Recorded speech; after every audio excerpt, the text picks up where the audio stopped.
కేసీఆర్ విచారణ ముగిసింది. బీఆర్ఎస్ అధినేత కేసీఆర్ ను కాళేశ్వరం కమిషన్ ప్రశ్నల వర్షం కురిపించింది.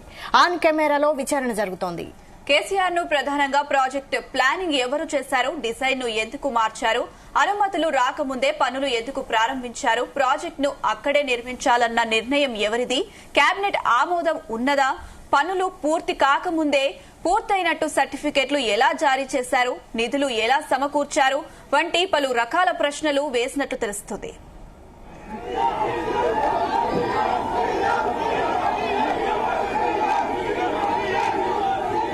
విచారణ పూర్తి అనంతరం కూడా కేసీఆర్ గారు బయటికి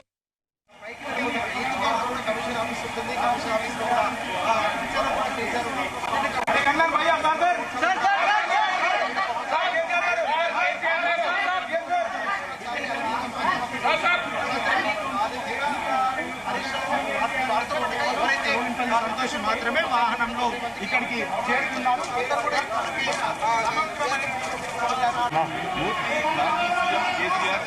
కమిషన్ విచారణకు క్షణాల్లోనే పైకి కమిషన్ ఆఫీస్ ఉంటుంది. కమిషన్ ఆఫీస్ లో కూడా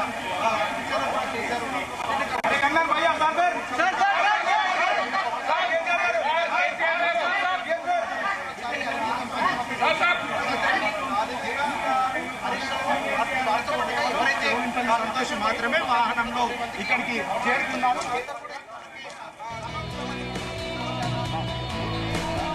కేసీఆర్ విచారణ ముగిసింది. బీఆర్ఎస్ అధినేత కేసీఆర్ ను కాళేశ్వరం కమిషన్ ప్రశ్నల మీద వర్షం కురిపించింది. ఆన్ కెమెరాలో విచారణ జరుగుతోంది.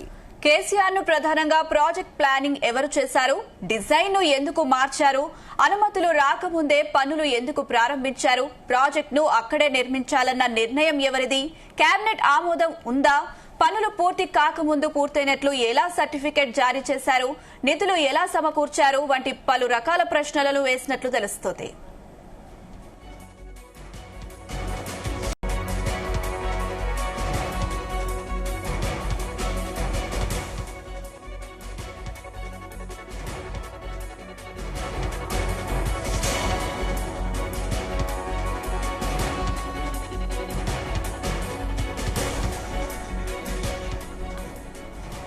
కేసీఆర్ విచారణ ముగిసింది. సుమారు 50 నిమిషాల పాటు కేసీఆర్ విచారణ జరిగినట్టు తెలుస్తోంది. దీనికి సంబంధించి మరిన్ని అప్డేట్స్ మా ప్రతినిధి శ్రీచరణ్ అందిస్తారు. శ్రీచరణ్,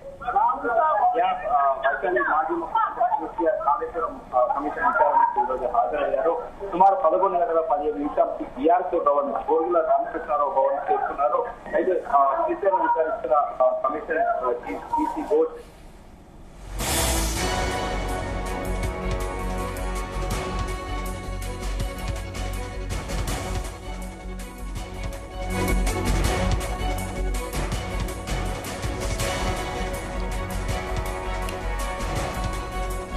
కేసీఆర్ విచారణ ముగిసింది. బీఆర్ఎస్ అధినేత కేసీఆర్ ను కాళేశ్వరం కమిషన్ ప్రశ్నల వర్షం కురిపించింది.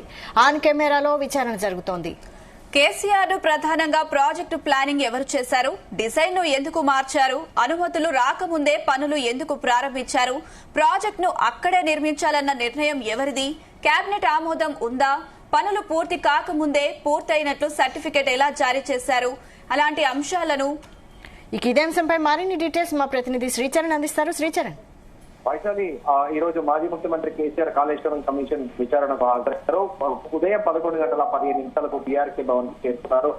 అయితే కేసీఆర్ ను విచారిస్తున్న కమిషన్ చీఫ్ పిసి ఘోష్ ఆరోగ్యం సరిగా లేదని మాజీ ముఖ్యమంత్రి కేసీఆర్ తెలిపారు. బహిరంగ విచారణ కాకుండా వ్యక్తిగతంగా విచారించాలని కూడా మాజీ ముఖ్యమంత్రి కేసీఆర్ కోరారు. దీంతో కాళేశ్వరం కమిషన్ కూడా అంగీకరించింది. కమిషన్ హాల్లో కేవలం 3 మాత్రమే హాల్లో కమిషన్ చైర్మన్, అలాగే ఈ ఘోష్, అలాగే కమిషన్ కార్యదర్శి మురళీధర్, కేసీఆర్, ఈ ముగ్గురే విచారణ అనేది కొనసాగింది. ఎందుకంటే మనం కాంగ్రెస్ ప్రభుత్వం ఏర్పడినప్పటి నుంచి కూడా ప్రధానంగా ఆరోపణ చేస్తుంది కాళేశ్వరం అనేది భారీ అక్రమాలు జరిగాయి. కాళేశ్వరం ప్రాజెక్ట్ లో దాని తగ్గట్టు కూడా మేడిగడ్డలోని బరాజ్ లో కూడా అక్కడ క్రాక్ వచ్చిన విషయం తెలిసిందే 2 గేట్లకి. సో దీని మీద పెద్ద ఎత్తున అవినీతి జరిగిందని మొదటి నుంచి కూడా కాంగ్రెస్ అధికారంలో రాష్ట్రం నుంచి కూడా ఆరోపిస్తున్న విషయం తెలిసిందే. అయితే ఈ రోజు మాజీ ముఖ్యమంత్రి కేసీఆర్ విచారణకు హాజరయ్యారు. ఇప్పటికే దాదాపు 114 మంది పైగా అధికారులు, ఐఏఎస్ అధికారులతో పాటు ఇరిగేషన్ అధికారులు అందరినీ కూడా విచారించిన విషయం తెలిసిందే. ఈ రోజు మాజీ ముఖ్యమంత్రి కేసీఆర్ వెంట మాజీ మంత్రి హరీష్ రావుతో పాటు ఎమ్మెల్యేలు ప్రశాంత్ రెడ్డి అలాగే పలువురు కీలక నేతలు కూడా మాజీ ముఖ్యమంత్రి కేసీఆర్ తోని బీఆర్కే భవన్ చేరుకున్నారు. అలాగే మేడిగడ్డ అన్నారం సుందిళ్ల బ్యారేజ్ల పైన లోపాల పైన కూడా జస్టిస్ పిసి ఘోష్ కమిషన్ కూడా కేసీఆర్ ని ప్రశ్నించింది. ఇప్పటికే మనం ముందుగా అనుకున్నట్టు అధికారులను, మాజీ మంత్రులను కూడా విచారించిన విషయం తెలిసింది. అయితే ఇవాళ పూర్తి స్థాయిలో కూడా క్రాస్ ఎగ్జామిన్ చేసింది జస్టిస్ ఘోష్ కమిషన్. అయితే ఉదయం 10 గంటల సమయంలో మాజీ ముఖ్యమంత్రి కేసీఆర్ ఎర్రవెల్లి ఫామ్ హౌస్ నుంచి బయలుదేరారు. సరిగ్గా 11:15 అంటే 15 నిమిషాలకు ముందే ఆయన కాళేశ్వరం విచారణ కమిషన్ ముందు కూడా బీఆర్కే భవన్ చేరుకున్నారు. అయితే కేసీఆర్ వెంట ఉదయం నుంచి కూడా మాజీ మంత్రి హరీష్ రావుతో పాటు రాజ్యసభ ఎంపీ వద్రాజు రవిచంద్ర అలాగే ఎమ్మెల్యేలు ప్రశాంత్ రెడ్డి, పద్మారావు గౌడ్, బంటారు లక్ష్మారెడ్డి, ఎమ్మెల్సీ మధుసూదనాచారి అలాగే ex MLA Mohammed Ali, TRS నాయకులు మాజీ ఐపీఎస్ అధికారి ప్రవీణ్ కుమార్ కూడా కేసీఆర్ వెంట ఉన్నారు. సో మొత్తానికి ఎప్పుడెప్పుడు కాళేశ్వరం నుండి అంటే మాజీ ముఖ్యమంత్రి హాజరవుతారా లేదా కూడా ఒక సందిగ్ధత నెలకొని ఉంది. అయితే ఇప్పటికే బీజేపీ మల్కాజ్గిరి ఎంపీ ఈటల రాజేందర్ కూడా హాజరైన విషయం తెలిసిందే. అలాగే మాజీ మంత్రి హరీష్ రావు కూడా విచారణకు హాజరైన విషయం తెలిసిందే. కానీ ఈ రోజు ఇక్కడ విపరీతంగా బీఆర్కే భవన్ చుట్టుపక్కల ప్రాంతాల్లో విపరీతంగా ఇటు బీఆర్ఎస్ కార్యకర్తలు, సింపథైజర్లు అలాగే పెద్ద ఎత్తున నినాదాలు చేస్తూ కేసీఆర్ ఒక్కసారిగా అంటే లోపలికి వెళ్ళేటప్పుడు బయటకు వచ్చేటప్పుడు కూడా సీఎం కేసీఆర్ అంటూ పెద్ద ఎత్తున నినాదాలు చేశారు. అలాగే మాజీ ముఖ్యమంత్రి కేసీఆర్ కూడా విచారణ అయిపోయాక బయటకు వస్తున్న సందర్భంలో ఒక్కసారిగా కూడా ఆయన కారుతో పైకి లేచి అందరికీ అభివాదం చేయడము, కార్యకర్తలు ఒక్కసారిగా కూడా పెద్ద ఎత్తున ఇక్కడ నినాదాలు చేయడము, జై తెలంగాణ, జై కేసీఆర్ అంటూ కూడా ఒక గంభీర వాతావరణం అయితే నెలకొని ఉంటే కొద్దిసేపటి కిందటే 2 నిమిషాల కిందటే ఇక్కడ బీఆర్కే భవన్ నుండి మాజీ ముఖ్యమంత్రి కేసీఆర్ బంజారా హిల్స్ లోని తన నంది నగర్ నివాసానికి కూడా వెళ్లిపోయారు. దాదాపు 50 నిమిషాల పైగా కూడా విచారణ కొనసాగింది. దీనిపైన పలు అంశాలు కూడా జస్టిస్ ఘోష్ కమిషన్ మాజీ ముఖ్యమంత్రి కేసీఆర్ ని కూడా అడిగినట్లు కూడా తెలుస్తోంది.